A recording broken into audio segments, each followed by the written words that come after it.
Siema, siema. Dzisiaj spaliśmy na Walmarcie, na parkingu na Walmarcie. Z pierwszego nas wywalili, ale na drugim już stanęliśmy w takim miejscu, że w sumie chyba było bez przypału. Ochrona przejechała parę razy na sygnale, tak wiecie, świeciły się koguty, ale nie doczepili się ani raz. Jesteśmy w mieście Mobile albo Mobile, nie wiem w ogóle jak to poprawnie to wymawiają, no poprawnie powinno być Mobile. Zostaniemy sobie tutaj pierwszy początek dnia, a później jedziemy do Nowego Orleanu. Nowy Orlean bardzo dużo osób polecało, także jedziemy sobie tam po prostu zobaczyć. I jutro już jedziemy do Teksasu, a w Teksasie zostaniemy chyba nawet 4 dni. Ale się nie mogę doczekać. Teksas to jest chyba miejsce, które chciałem najbardziej zobaczyć teraz podczas tej podróży. No bo resztę tych wszystkich tych miast, które są takie główne, no to widziałem już wcześniej, a w Teksasie nie byłem nigdy. Także mega się cieszę. Dzisiaj pogoda taka średnia, bym powiedział, ale może się jeszcze raz pogodzi. Lal robi szakszukę, jeszcze kiełbaski dla mnie. Zjadłem rybkę. No a na zewnątrz niestety taka pogoda. Jeśli się nie zmieni to do pół godziny, dopóki nie skończymy jeść, no to nie zostajemy i uciekamy dalej po prostu. No bardziej przestanie padać. Zobaczymy.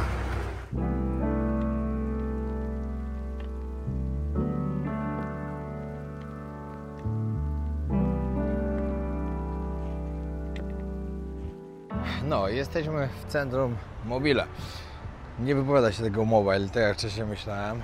Wypowiada się inaczej, ponieważ tą nazwę Indianie dali temu miastu. Także na pewno nie mówi się Mobile.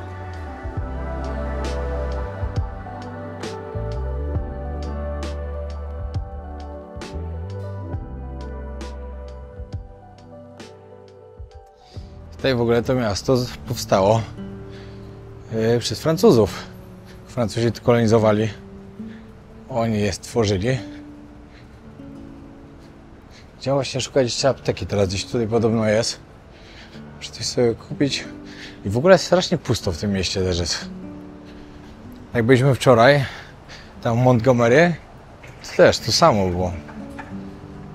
Tutaj jednak widać taką różnicę trochę między tymi małymi miasteczkami a dużymi. Chociaż to nie jest też takie małe, bo tutaj mieszka ile? 190 tysięcy ludzi? 80 parę. No, pod 190 tysięcy ludzi tu mieszka, także nie takie małe miasteczko.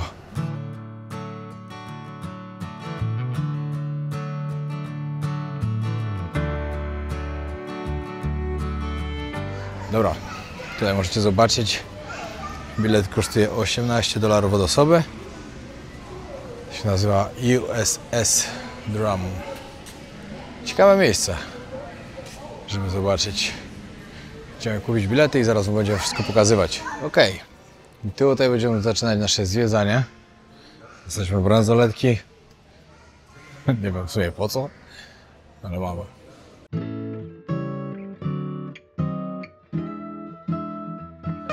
O, patrzcie, to jest ciekawe. Nie widziałem jeszcze z jedną płozą samolotu. Klasyczek. Piękny samochód.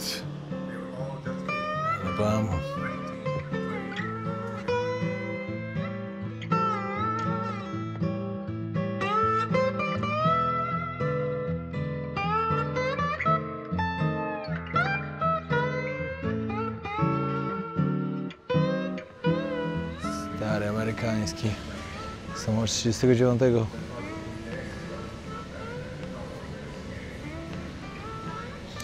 No, jak kogoś kręcą takie rzeczy, takie stare, wojskowe, to coś pięknego. Zobaczcie, bomby.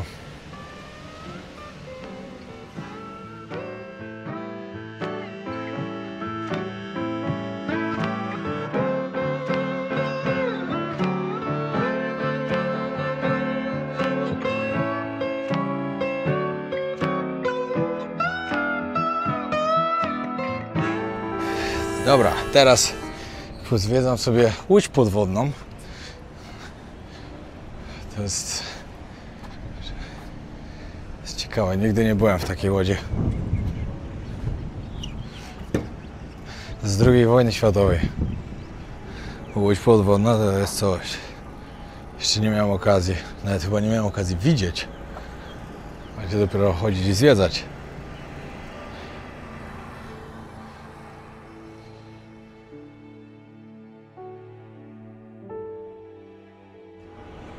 Dobra. Wbijałem do środka zobaczyć. Było tutaj 7 oficerów i 60 członków załogi jeszcze. Wow. Patrzcie.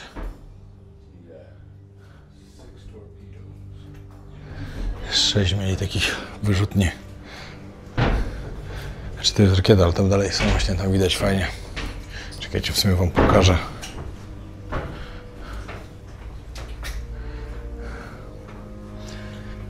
Raz, 2, 3, 4 i na dole 5 i 6.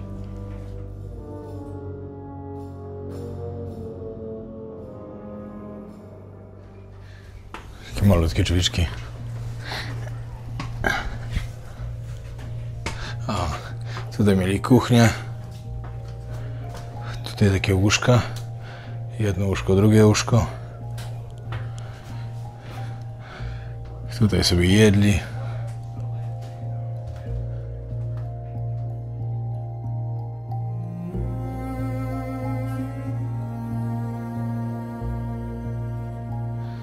O, tutaj jakiś oficer, bo widać, że ma swoje pojedyncze łóżko, biurko. Tutaj nawet po 3 łóżka. No, ale ciekawe miejsce.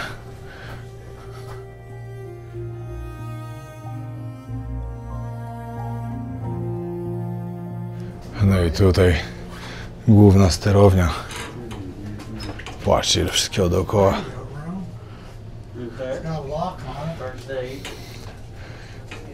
Ale to kozaki musiały ogarnąć. Tutaj ziomek gotował, kucharz. I tutaj jedli. Sorry. Thank you so much.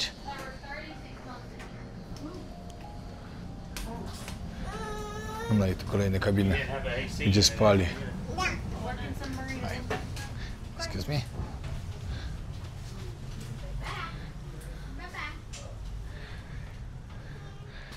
Kibelek, łazienka.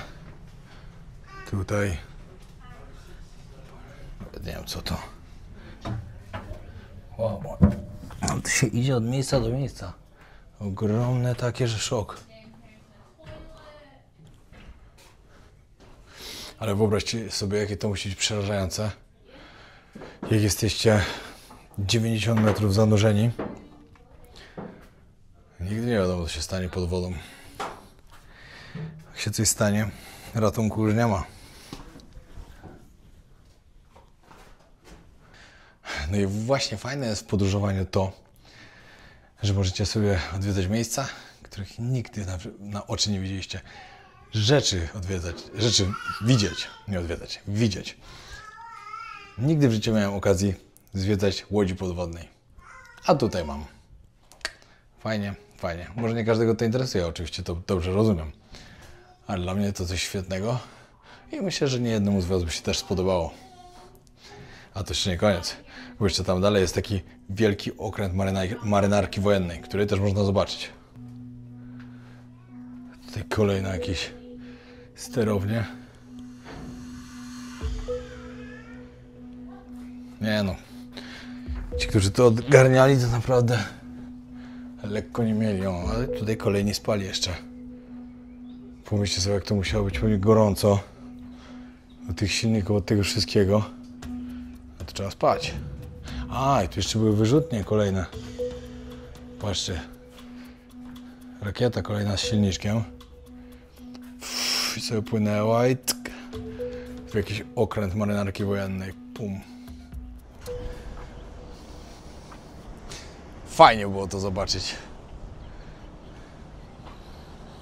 No, a z drugiej strony jest takie lekkie przerażenie. Jakie to musiało być niszczycielskie. Tutaj helikopter prezydencki.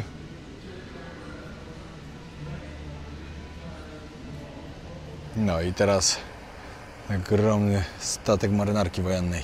Popatrzcie, jak to jest uzbrojone. Z każdej strony są działka. Tu te ogromne to nawet nie wspominam. Ale tu. Wszędzie po prostu. Totalnie wszędzie. Z ciekawostek o tym okręcie. W 1942 zaczął służbę. Bombardował Japonię. I nigdy nie stracił żadnego człowieka podczas działań wojennych. Nigdy nikt tu nie zginął.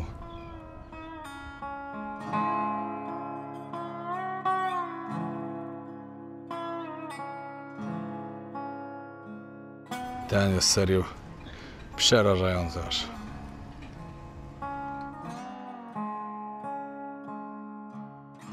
No a tam dalej jeszcze macie jakieś też wojenny samolot, tam są czołgi z tyłu jeszcze zaparkowane, jakieś helikoptery, odrzutowce. No ale to już tyle razy widziałem, że nie ma co, trzeba jechać dalej.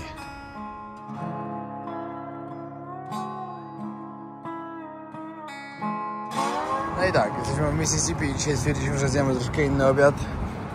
Już nam się zdrowe przejadło, także trzeba dzisiaj zjeść coś trochę mniej zdrowego, czyli pizzkę z Pizzy Hut.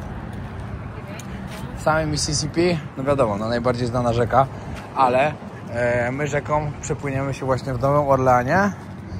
Tam widzieliśmy te statki parowe, jak na filmach, i takie właśnie chcemy się tam przepłynąć po rzece. Takie mamy plany. Przez Mississippi tutaj po prostu teraz tylko przejedziemy. No i to jest spełnienie mojego marzenia dzisiejszego.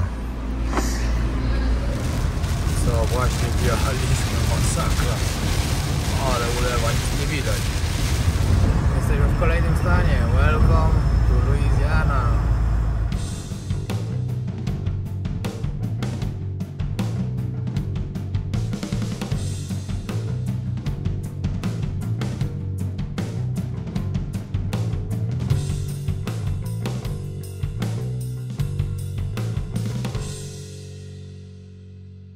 No jesteśmy w Nowym Orleanie. Dzisiaj akurat nocka w hotelu. Trzeba było coś zmienić. Lala mnie na hotel wzięła. No, na hotel mnie wzięła, ty. Jak na coś liczysz, to zapomnij. Ale zobaczcie, ja nie jestem taki łatwy. No tutaj akurat nie wygląda ładnie. Ale nie, no dobra, tutaj trochę liści, ale ogólnie pokoje. Pokoje, wszystko naprawdę są bardzo ładne. Klimatycznie, te werandy takie. O, tam sygnały. Jaka tam dzielnica? Moim zdaniem to wygląda mega.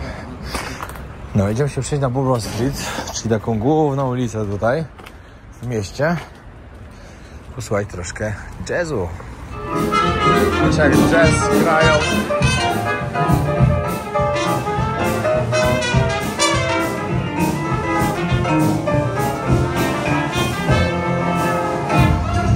No powiem wam, że w weekend to tutaj to musi być takie mały patong zawalone ludźmi, pewnie wszędzie jest tak.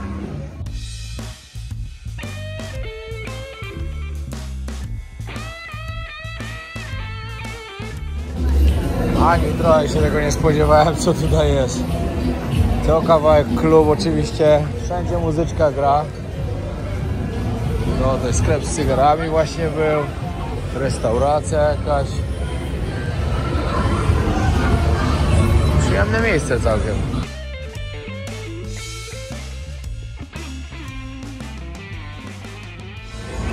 No patrzcie, jakiś Sheraton stary. Klimatyczny bardzo.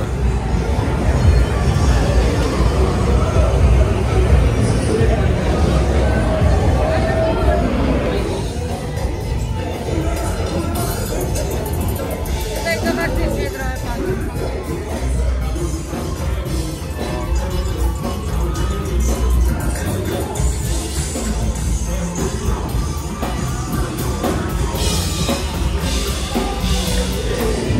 Co i tu z tymi wróżkami mają? Wszędzie wróżki siedzą.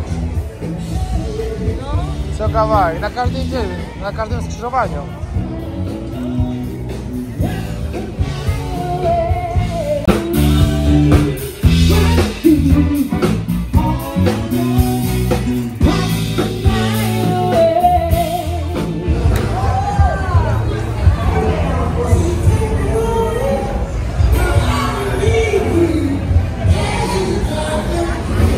To ciekawe miejsce, na pewno wesoło by było przyjść tutaj w weekend, się pobawić. Bo klubów różnych to jest tyle, że po prostu szok. Dla każdego coś innego. I muzyka na żywo, i imprezy, dyskoteki, bary, karaoke było, no. Czego byście nie szukali, to byście znaleźli. O, Gentleman Club, wszystko moje.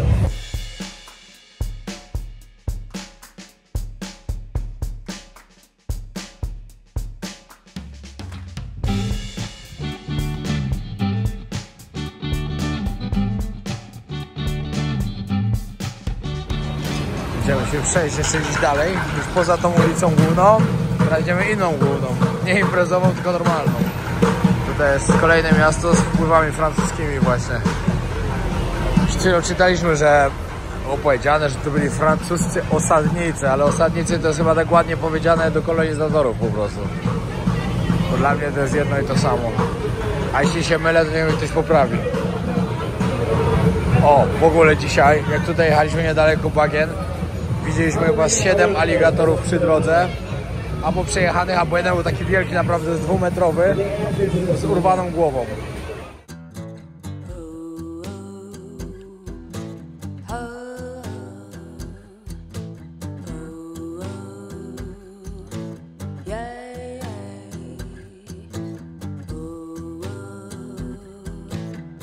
Właśnie, zauważyliśmy, że tu jest też Caesar. Się zastanawiam, czy to ten sam Caesar, co w Las Vegas. Trzeba zobaczyć do środka, jak wygląda.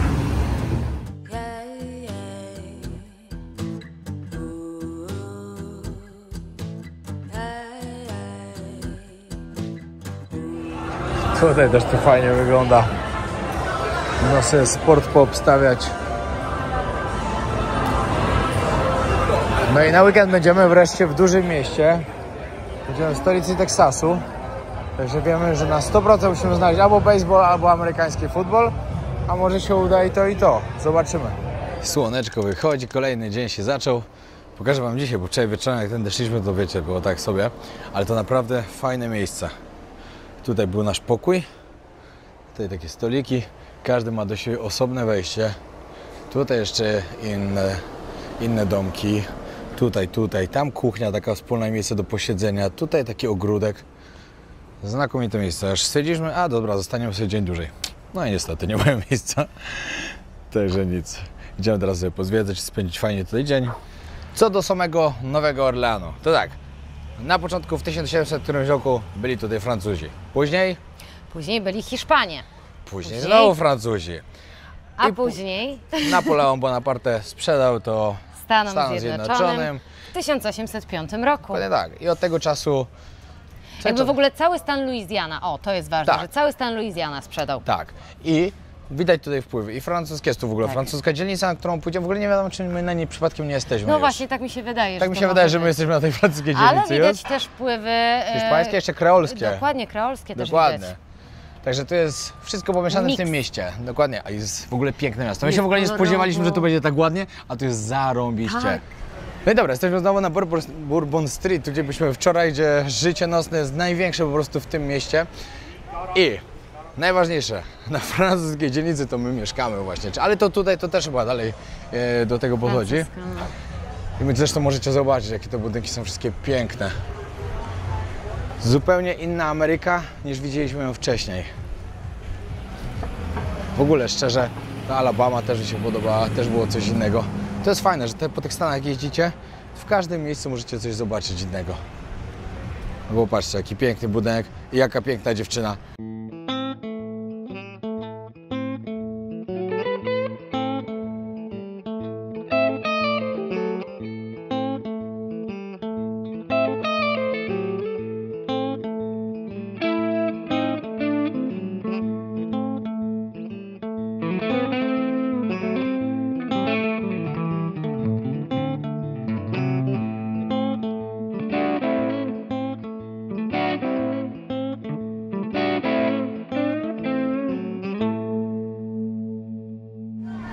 Mam dla Was dwie ciekawostki. Pierwsza to jest ta, że Louis Armstrong, na pewno go kojarzycie z piosenki, nie wiem, czy Piotrek się zgodzi, że zaprezentowała What a Wonderful World, na pewno ją znacie. A druga ciekawostka jest taka, że jest bardzo fajna bajka Disneya Księżniczka i Żaba i jeżeli chcecie pokazać swoim dzieciom, ale sami też obejrzeć, fajnie oddaje klimat właśnie tutaj Nowego Orleanu. W ogóle ciekawe, jak tutaj widać notice no allowed firearms. I właśnie sprawdziłem i tutaj w tym stanie posiadanie broni jest legalne, ale broń musi być ukryta, nie może być na widoku. A podobno, jak będziemy w Teksasie, to tam chodzą z bronią na widoku. Właśnie rozmawiamy o tym, że to miasteczko jest naprawdę genialne. Czy miasteczko, nie takie miasteczko, tyle jest 300 000 ludzi. Ponad, to jakie są mać? 360 nawet. Tak, no. Także duże miasto, można powiedzieć. Ale nie czuć tego klimatu tego dużego miasta, przez to, że tutaj, tam wieżowce są w jednej części, a tutaj jest dosyć niska zabudowa.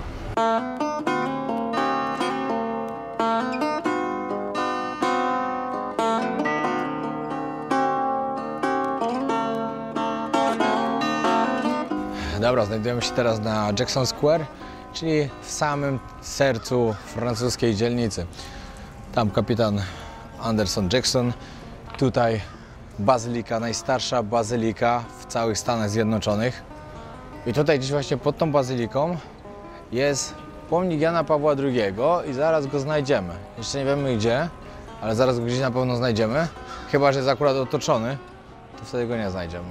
No i patrzcie, jak idą do przodu. Bananowce sobie zasadzili. Za parę lat sobie będą zbierać tutaj banany pod katedrą.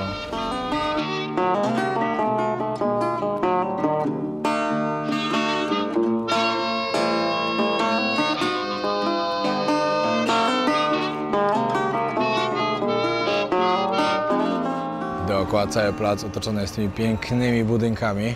O, to jest jeszcze muzeum. Kurde, to akurat remontują. Nie wiem przypadkiem, czy gdzieś nie tam jest ten pomnik papieża. Ale to nic. Teraz... O, Street Attack Memorial.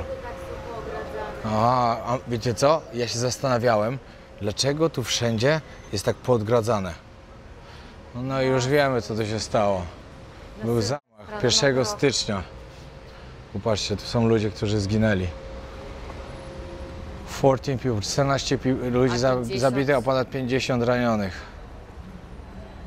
Include 2 police officers i 2 policjantów. Znaczy w tym 2 policjantów. No i teraz kolejna z ciekawszych atrakcji, którą dzisiaj zwiedzimy, czyli Café du Monde. Kawiarnia, która jest tutaj bardzo popularna i mają tutaj swoje takie słynne pączki. One nazywają się Bakenets. Tak się mówi? Chyba tak? Idziemy spróbować. Podobno jest tak, że jak się tutaj jest, trzeba ich spróbować. Ale tutaj w ogóle dookoła placu to widać troszkę żuli. Panów żuli. Kultury trochę. Panów żuli i panie żuli. Panie żulice. Tak. Patrzcie. Wszędzie otoczone. Ten gościu trakiem wjechał w ludzi. No i dobra. Café du Monde. Od razu widać, że popularne miejsce, bo ludzi tyle, że szok. Jak działa dobry marketing? Właśnie tak. Wystarczy postawić stoliki i wszystkie będziecie mieli pełne. Kawiarnia z 1860 roku. Francuska. 24 godziny na dobę, cały rok działa. Wow. To jest miasto. No i dobra, tak wygląda to. Czuję się, jakbyśmy byli w Kolumbii, a nie w Stanach. Czekajcie. Ja muszę zdjąć trzecie, a gorące.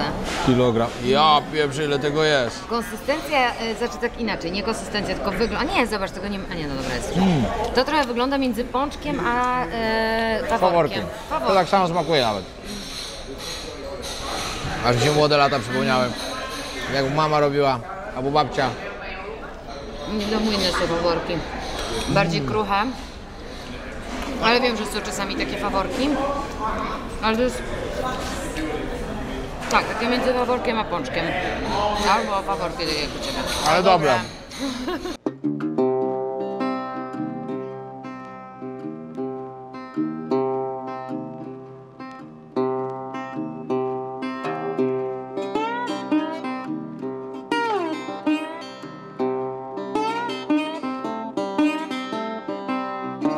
Dobra, pokażę wam, jak to wygląda. Nie będziemy jednak płynąć, bo dopiero za godzinę 30 odpływa. Dlaczego nie idziemy na łódkę właśnie? A nie będziemy dlatego, bo zaraz tak będzie tak lało, że nawet nie ma sensu płynąć. Ale zobaczcie, tu albo o 11:30 macie, albo o 2:30 właśnie. Takim stateczkiem, parostatkiem raczej. Ej, tak Krzysztof Krawczyk, parostatkiem rejs.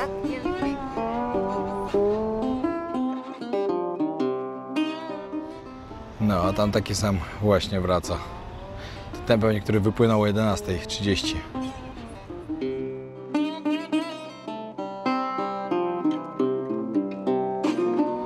Tutaj w ogóle widzimy rzekę Mississippi. Tą nazwę to chyba każdy z Was zna. Ma prawie 3800 km, a z dopływami 6000 w sumie. I zaczyna się właśnie w Minnesocie, a kończy tutaj w Luizjanie, dokładnie w Zatoce Meksykańskiej. Wpływa do Zatoki Meksykańskiej. A w ogóle na takim rejsie to oni opowiadają nam historię oczywiście Nowego Orleanu. Można sobie jazzu posłuchać, szczególnie w wieczornym rejsie. Jest typowo na przykład kolacja z jazzem. Że jak ktoś lubi, to fajna opcja całkiem.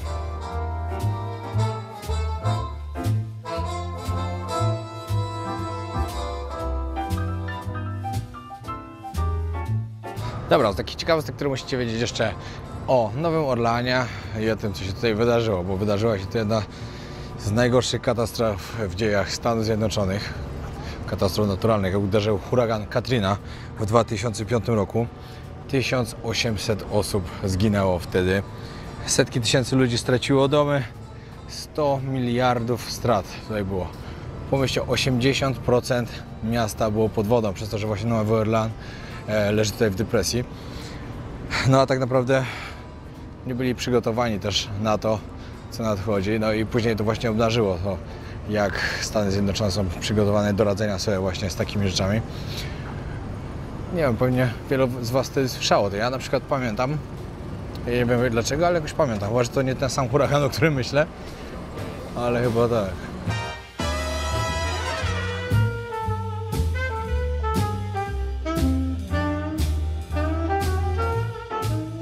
Pomyślcie sobie, wiatr wiał z prędkością 280 km na godzinę. To przecież ludzie to musieli po prostu latać tutaj tak, że ciężko sobie aż wyobrazić. No i ten huragan właśnie przeszedł tutaj przez Luizjanę, Mississippi i Alabamę. Czyli taką trasę, jak pokonywaliśmy wczoraj.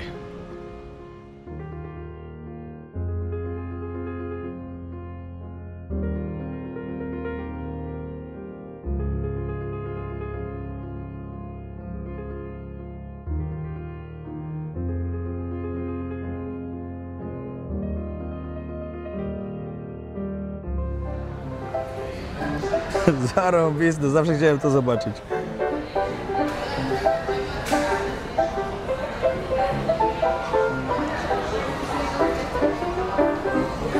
Nieźle można ściemniać, że się gra.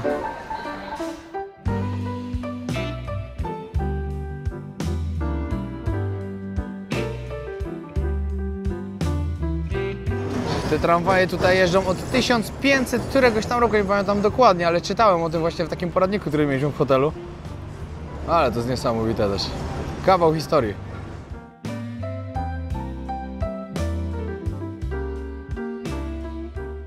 Dobra, my wracamy już, bo szarówa jest taka. Cały czas się zapowiada na deszcz, nie może spać. Także stwierdziliśmy, że skoro i tak nam się nie udała już wyprawa parostatkiem po rzece Mississippi, ale to i tak by nie było jakoś nie wiadomo jak szalenie ciekawe. Chodź, jedziemy. To jedziemy na bagna. Tutaj można jechać na bagna, mokradła, na wycieczkę, na aligatory. Zobaczymy. No i tutaj, moi drodzy, Louis Armstrong. Legenda. Właśnie pochodził z tego miasta. Zakupy na dzisiaj. Trzeba było kupić ziemniaczki, chleb, kurczaka, trochę owoców, warzywka. Dzień jak co dzień, tak, Walmart. Ktoś się zastanawiał, dlaczego kupujemy ziemniaczki już zrobione tylko i wyłącznie dlatego, że nasze po prostu zgniły. Ale normalnie też mamy przecież. Mamy, ale po prostu szkoda nam teraz czasu, bo na kolejny raz. Mega głodni. Tak, dokładnie.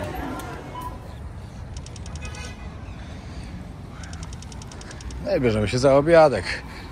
Śmieszne jest to, jak ludzie pisali mi właśnie, żebyśmy pokazali trochę więcej, co robimy w tym kamperze. No ale nasze obiady wyglądają bardzo często tak samo. Kurczak czymś. Śniadania wyglądają tak samo, kolacje tak samo. Bardzo nie mamy czasu gotować, bo... No tak, no. I pokazywać też cały czas to samo. To też trochę bez sensu. Ale najważniejsze, moi kochani, jest to... Książeczka jest, jestem tak z niej dumny.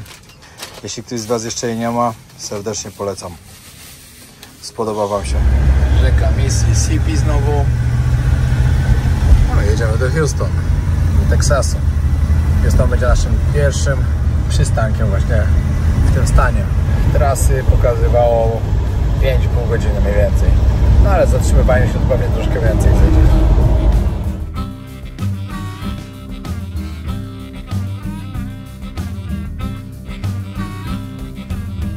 Nasz pierwszy dzień w Houston.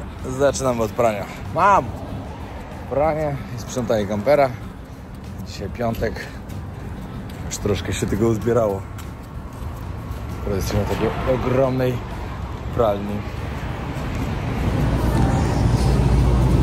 Wszystko nastawione i działamy.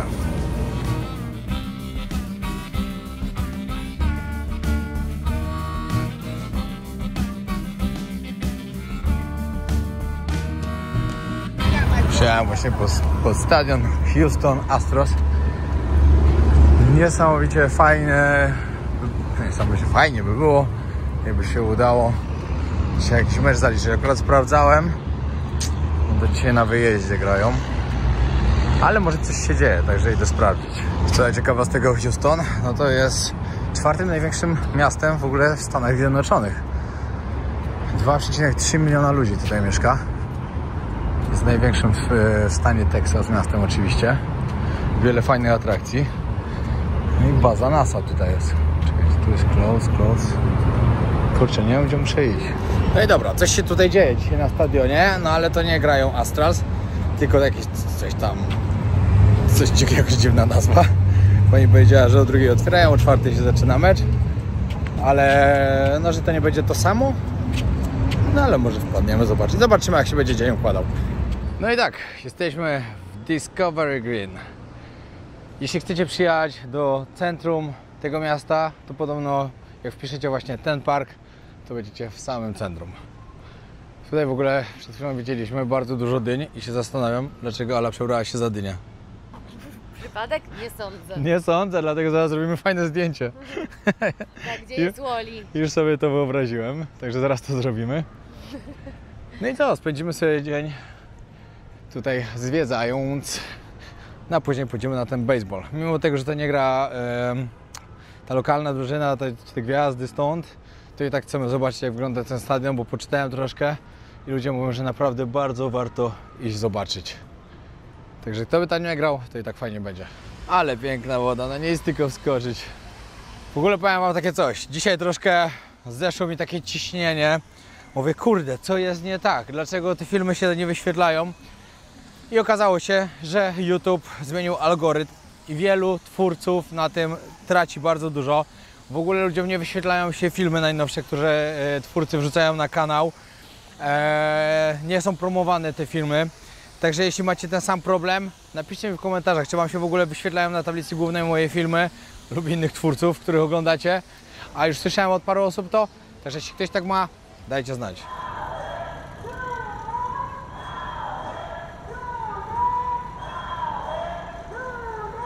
O, patrzcie jak wygląda Cybertruck czarny cały. Powiem wam, że ten klasyczny kolor, co jest szary, no to wiadomo jak Toy-Toy. Metalowy Toy-Toy, ale taki czarny. A jak to fajnie jeździ. Mi Łukasz się dał przejechać. Wyścigówka mała.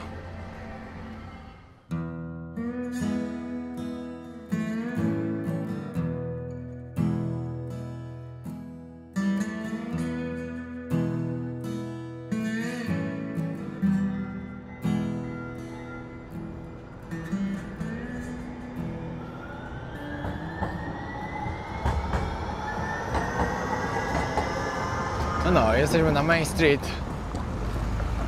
Houston. Główną drogą właśnie idzie tramwaj. W ogóle to jest fajnie zrobione. Przez fontannę sobie przejeżdża. W samym Teksasie mieszka 30 milionów ludzi. Jest to drugi największy stan w Stanach Zjednoczonych, w USA. Ogólnie po Alasce. No, Alaska jest największa. Alaskę kupili od Rosji kiedyś, Stany Zjednoczone. Ale jest też najmniej zamieszkana. No tak, no, a tutaj 30 milionów ludzi.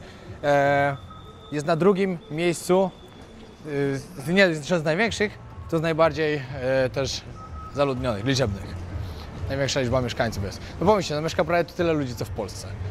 Mówię, że w prawie, w Polsce mamy 34, albo 5, albo 6. 8, a nie 6? Albo 36, albo 38, no to jest 30. W ogóle dla mnie takie stany to jest... Dla mnie każdy stan to jest tak jakby osobny kraj, tak szczerze mówiąc. Totalnie.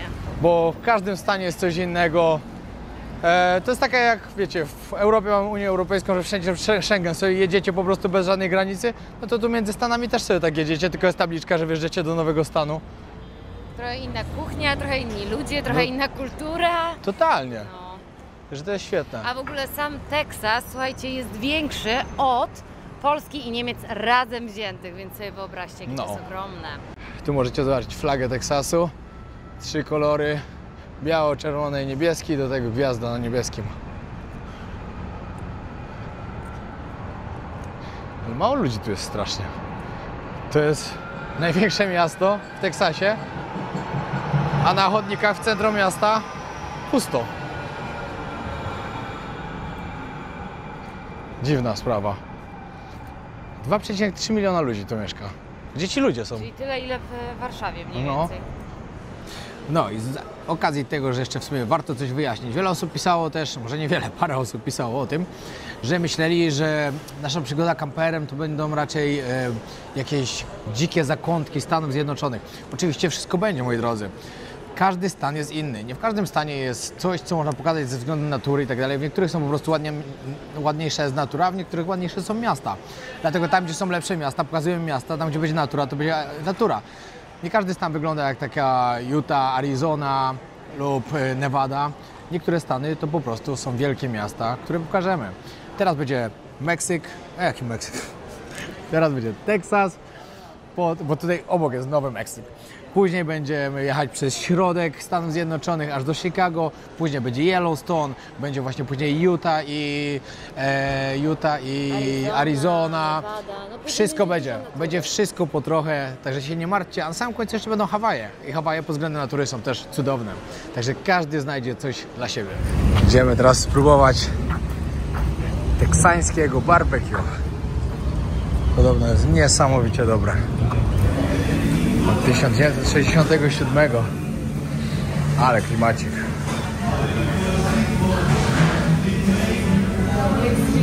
Jak z filmów, totalnie. Szadowo. Dobra, podobno bardzo dobre są żeberka. Także sobie spróbuję żeberek. Rib. A może jakiegoś miksa?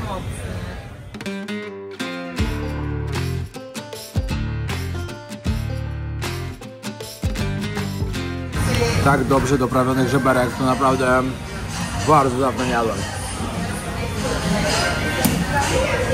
Jedzonko 10 na 10. Ile zapłaciliśmy za to? $47.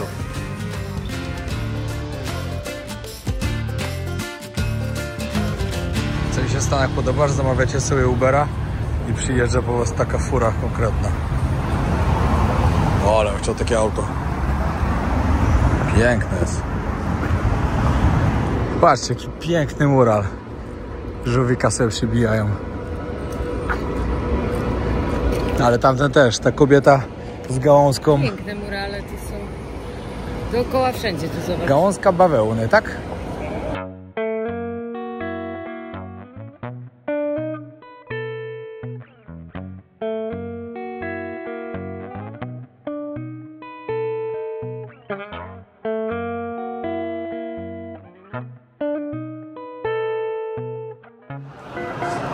Wow, no niesamowite po prostu. Świetny sklep. Jesteśmy w ogóle, z tego co czytałem, 7. największym centrum handlowym w całych Stanach Zjednoczonych. Chyba, że to były jakieś błędne informacje. Ale to jest ciekawe. Dobra, sprecyzowałem to. To jest największa galeria handlowa w całym Teksasie i 7. największa w całych Stanach Zjednoczonych. Idę kupić mikrofony.